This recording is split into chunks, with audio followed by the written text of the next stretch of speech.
কেউ পানিতে নেমো না। আরে আজকে সোজা টিকবা দিবে নামবো। এ ভাই দাঁড়াও, হ্যাঁ তোমরা এই নদীতে নেমো না, তোমাদের বিপদ হয়ে যাবে।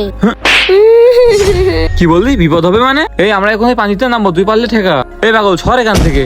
তোমরা কেউ পানিতে নেমো না ভাই, তোমরা উঠে আসো। আরে এই পাগল কি কয়, পানি দে পানি দে।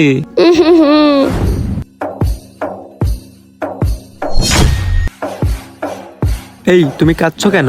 হুজুর, ওরা আমাকে ধরে মেরেছে। এই তোদের সাহস কত বড়, তোরা এই পাগল ছেলে ধরে মারিছে? ওই পাগল আমাদের নদীতে নামতে দিচ্ছিল না, এই জন্য ওকে ধরে মেরেছি। এই তোরা দ্রুত পানি থেকে উঠে আয়, না হলে তোদের কিন্তু খবর আছে। দাঁড়াও দাঁড়াও, উঠছি। ওর পাগল হওয়ার পিছনে ঘটনা কি তোমরা জানো? জানি না ও কেন পাগল হয়েছে। শোনো তাহলে, আজ থেকে 2 বছর আগে। আরে আজ অনেকদিন পরে নদীতে আসলাম। ভাইয়া আজ অনেক গোসল করবো। এই তুই দাঁড়া, এই মোবাইল আর গামছাটা তুই রাখ। এই তুই এখানে থাক, আগে আমি গোসল করে আসি। ভাইয়া আমিও নামবো। আরে ওটা কি ভেসে আসছে? এই তুই কি বলছিস? ভাইয়া কুমির আসছে, উঠে আসো। আরে বোঝা যাচ্ছে না, আগে গোসল করে নি শান্তি করে। ভাই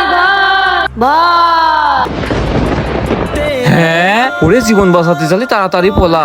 বন্ধুরা তোমরা কি কখনো কুমির দেখেছো? অবশ্যই কমেন্ট বক্সে বলে যাবে।